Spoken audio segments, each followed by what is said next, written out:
tanah-tanah atau aset negara itu memang perlu dimanfaatkan sebanyak-banyaknya untuk kepentingan rakyat. Apalagi kalau untuk kegiatan pertanian. Kalau untuk kegiatan pertanian artinya lahan itu menjadi lahan produktif yang bisa meningkatkan pasokan pangan kita.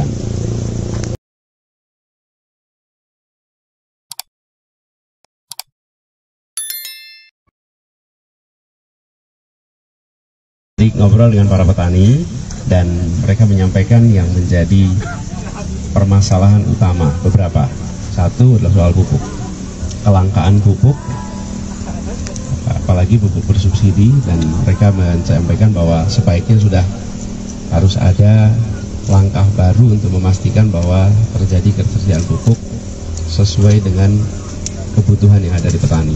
Dan kebutuhannya sudah bisa diprediksi sebetulnya, karena siklus produksi itu kan dari tahun ke tahun sama, dari musim ke musim sama, tinggal suplai pupuknya. Lalu yang kedua disampaikan juga di sini tentang pemanfaatan lahan. Ada lahan-lahan milik negara yang mereka ingin bisa gunakan agar mereka bisa berproduksi, dan mereka mengharapkan untuk diberikan kesetaraan kesempatan dengan perusahaan-perusahaan yang beroperasi di tempat ini, yang dalam pantauan mereka lahan itu sering tidak dimanfaatkan dengan optimal. Ini persoalan penting menurut kami, karena memang pada akhirnya tanah-tanah atau aset negara itu memang perlu dimanfaatkan sebanyak-banyaknya untuk kepentingan rakyat. Apalagi kalau untuk kegiatan pertanian. Kalau untuk kegiatan pertanian artinya lahan itu menjadi lahan produktif yang bisa meningkatkan pasokan pangan kita. Lalu persoalan kredit.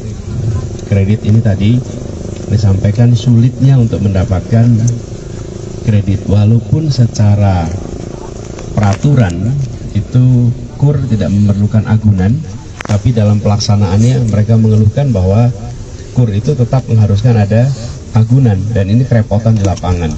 Bahkan mereka mensinyalir ada kebijakan yang meniadakan sektor pertanian di dalam pemberian kredit. Ini sinyalemen yang mereka sampaikan. Jadi kami sampaikan juga kepada mereka, prioritas kita adalah reformasi tata niaga pangan, karena produksi pangan kita sesungguhnya baik, tetapi tata niaganya harus dikoreksi supaya petani mendapatkan harga jual yang lebih baik, bagi konsumen yang menggunakan hasil-hasil pertanian harganya juga bisa lebih murah. Amin. Jadi itu yang akan kita kerjakan sama-sama. Itu sebabnya di hari kedua ini kami sengaja datang ke Pangalengan, bertemu dengan para petani. Kami menyampaikan pesan bahwa persoalan pangan adalah persoalan prioritas utama kami. Amin. Itulah yang kami akan perbaiki sama-sama. Itu yang kami akan buat reform, sehingga harapannya nanti petani-petani bisa mendapatkan pendapatan yang lebih tinggi, tapi juga keluarga-keluarga yang mengkonsumsi dapat harga yang lebih terjangkau. Kemudian ngobrol tadi dapat banyak masukan, nanti kita bawa untuk agenda perubahan kita. Itu sih yang kita obrol, gitu ya.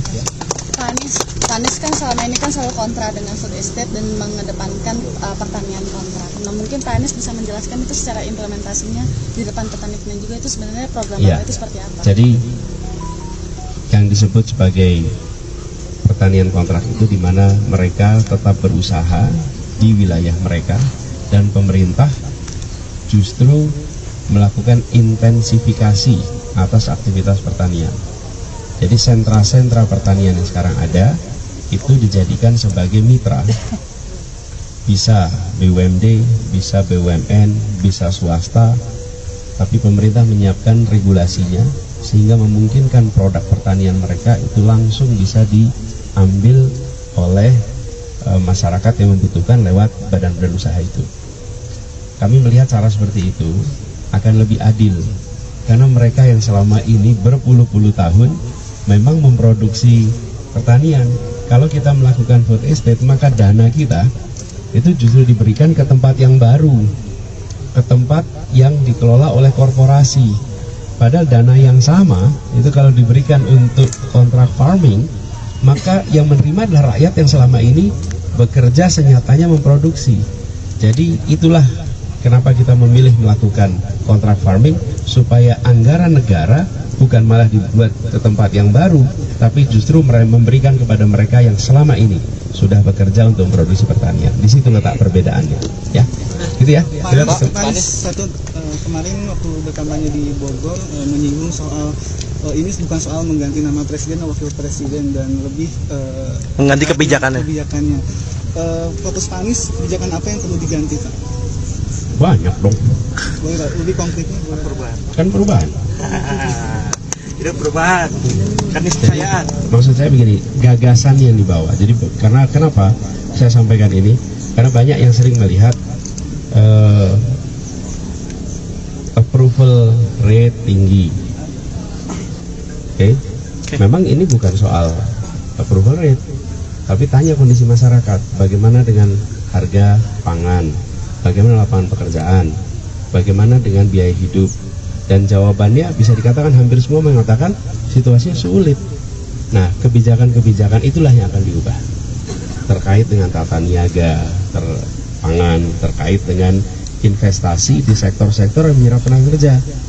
Investasi kita didorong tinggi, tapi di sektor yang tidak menyerap tenaga kerja. Nah, kita mau ubah investasinya didorong di sektor yang menyerap tenaga kerja. Jadi perubahannya seperti itu pada kebijakan-kebijakan. Karena kalau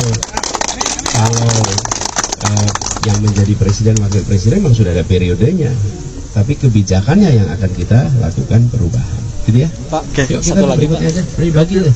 Nggak usah dihabisin sekarang. Tadi untuk buruh tani, Pak. Masih ada berapa? Untuk buruh tani kan tadi disebutkan kebanyakan untuk petani nih. Untuk buruh tani sendiri programnya seperti apa nih? Ya, ini salah satunya begini. Kalau pendapatan meningkat, otomatis para buruh tani bisa mendapatkan lebih tinggi lagi. Oke. Nah, selama harganya masih rendah, ya mereka akan sangat sulit untuk bisa berubah, ya. Oke, cukup.